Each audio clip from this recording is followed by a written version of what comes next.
What's up? It's me, Mr. B, and we about to get crazy. You see that reverse layup? I don't know if y'all seen that. Let's run it back if we can. And he can't. You're a bum. A bum. Alright, anyways, let's get on to the video. Why you want to make a post scorer? What are they good at? What's their downfalls? And the only real downfall I can really say is their range. As you can see, you can do a little cheesy ass moves. You can take it to the rim like that, or you can just from anywhere.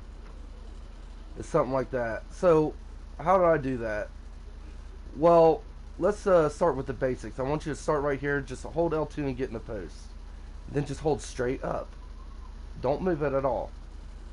Those are going to go in a lot, too. Just holding straight up. I'm not getting a green, by the way. I'm just holding straight up. That's straight up.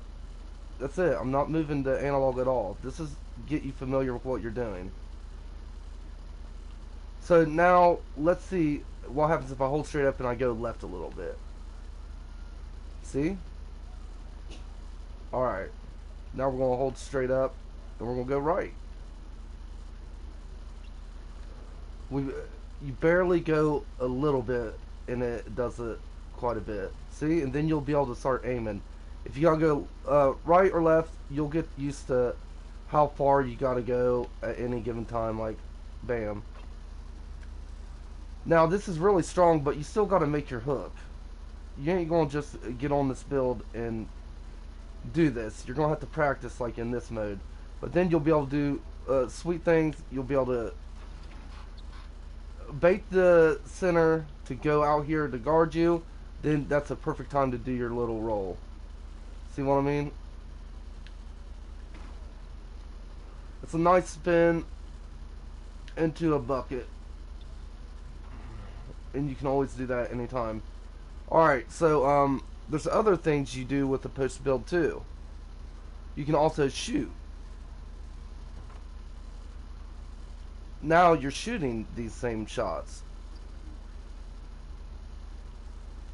I don't have as many badges on this. But when would this be good and when would the other way be good? When should you shoot and when should you go ahead and do the Big Daddy hook of them all like this? When should you do that and when should you shoot? Well, that depends on who's guarding you, really. See? If you it's really not hard. If you add a little a jab step into that, they have a higher chance of making it. But I like doing it over the right shoulder like this, jab step, and then go for the shot. So just practice like this, hold straight up, then slightly moving it left and right. If it tells you to go left, just slightly do it a little bit left. If it says right, slightly do it a little right. And more than likely, you're going to start making buckets. Now, holding down's different. Now you hold down and you do the exact same thing. That's to make sure you're doing one of these shots. Like that. I don't have as many badges, by the way, for this. Here's my cold spot. Oh, he missed. Bad. But yeah, you can see what it... Once you get your badges, you're not going to be breaking at all, really. See, you can still make a lot of them. Even without your badges. So let's go to badges. Now that you know the basics of how to do that, let me run a play for you maybe. Say you got two people on the wings here, and you got someone posted up. Now you have options. You're going to want to try to create a little bit of space for you, and then you want to either shoot it. If the guy from the right comes, you want to pass it. You can open up the floor so much for everybody else because a good post scorer definitely will need more than one person guarding him. If there's a center out here, oh, there's no center out there no more. See what I mean? You're going to just shit on him. Oh, if he's playing off of me, okay, play off of me. I'm going to shoot a hook. Now, with badges, so if they're double teaming you, pass it. It's that simple. You gotta, it's a good team player, really, when played right. Alright, now let's see about the badges. Now that I went over all that, I don't want this to be an extra long video. I want to teach you guys the basics, and that's it. Now you know how to shoot it. Now you know when to shoot it, when to pass it, and when to spin. Okay, so now let's look at how you want to make him. Now it depends on your playstyle. There's, in my opinion, 3 ways to make this to make it pretty viable. You can make it with the shooting and finishing as a pie chart to get gold in both in our Hall of Fame in both these categories. Then do what you think is best in that regard. You want to get at least 13 badges, 12 to 13 badges in this. You want the trifecta, which is, we'll get to that. You want something like this. Driving dunk, you could raise it up enough to get you big man contact dunks, but you're not going to really be needing it. To be honest, you're going to be hooking it most of the time. You got free throw, you got a little bit of a midi. You won't be shooting a midi when you got an 87 post fade anyways. Plus you will have a +4 to that when you're, you can +4 all these when you get the 99 overall. Alright, so I'm going to go ahead and spin these.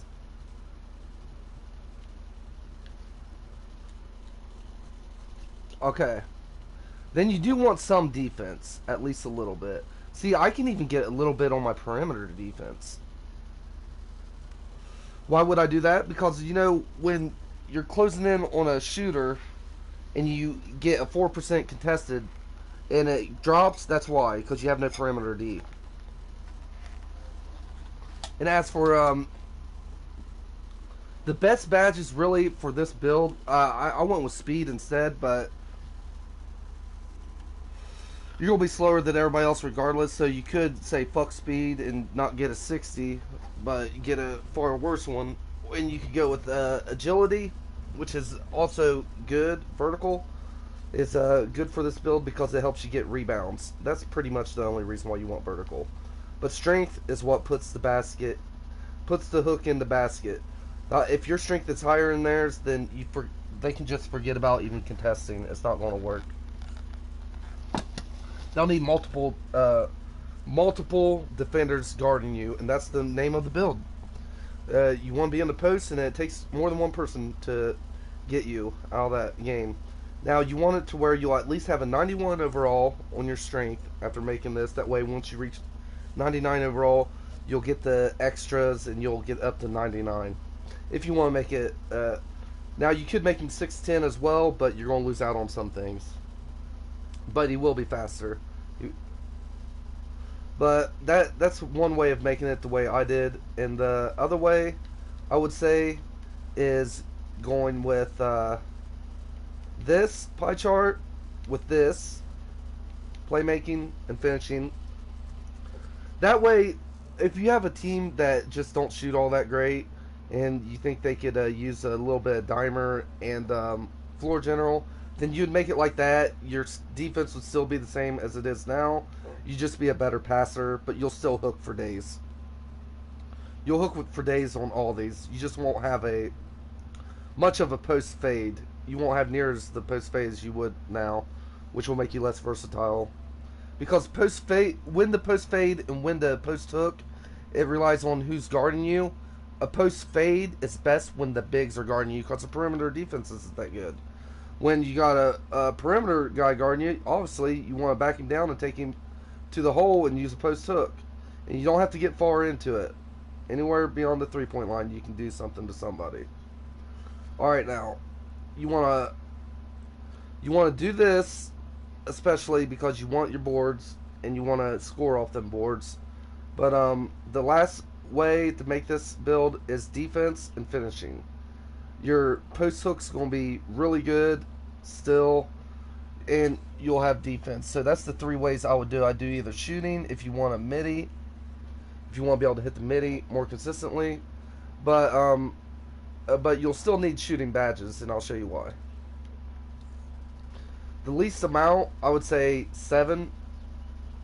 You would at least want volume shooter because you're going to shoot the ball a lot with this build, and hot zone hunter. And green machine's nice, but the more badges, it's just icing on the cake, whatever else you have. If you have volume shooter and hot zone hunter, that's fine for a post scoring build. You can get away with it with 6 badges. You can get away with it pretty easily.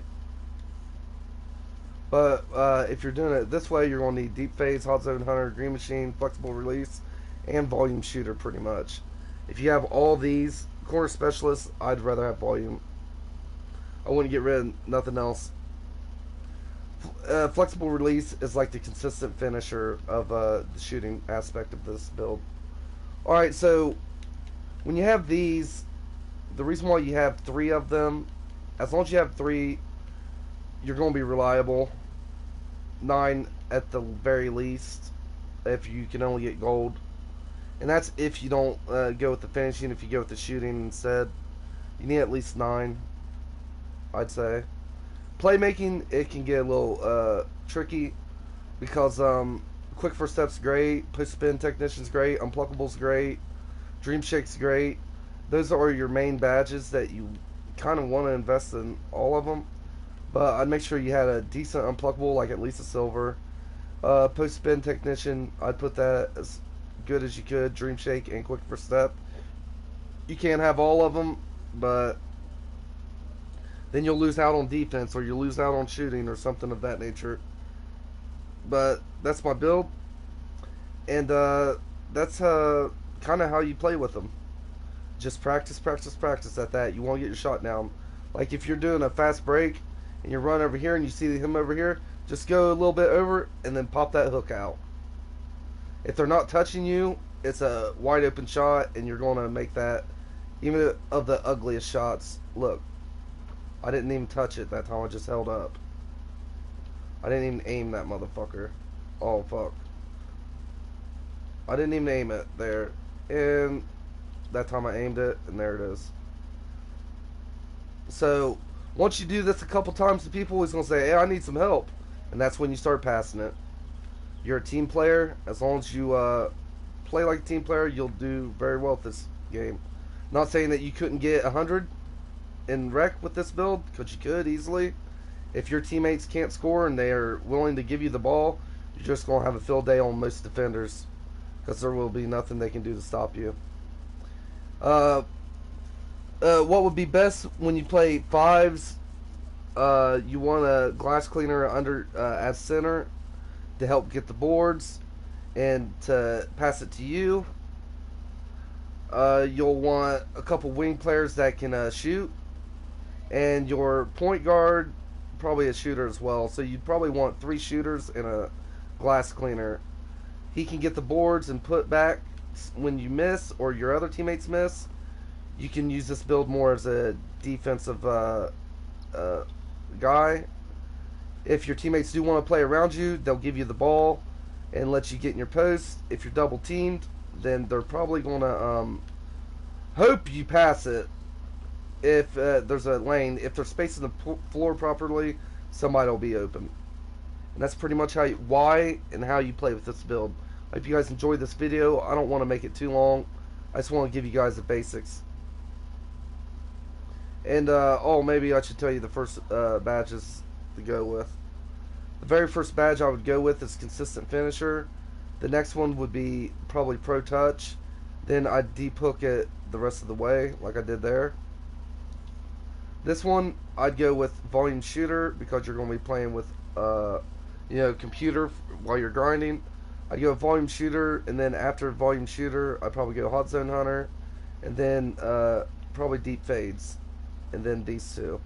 But now that I got Deep Fades just a little bit on it, I'm probably going to go with Hot Zone Hunter now that I got my Hot Zones, and Volume Shooter as high as I can get in Green Machine. Everything else will fill into place, but you will have enough to turn all these into Hall of Fame badges. These 3 right here, these 5 right here is all you need. They all work too for post scoring.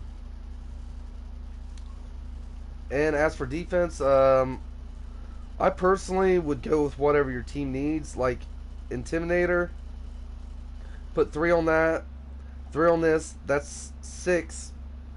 You put 1 on your rebound chaser, or you go post move lockdown. If you go post move lockdown, that's 9. Then put 1 on moving truck, and then you can be the guy that guards the post for your teammates, because you're going to be strong. It's going to be hard for them to stop you and stuff like that. That'd be if you're just playing that. If you have to be the primary rebounder, I'd go rebound chaser, worm, intimidator.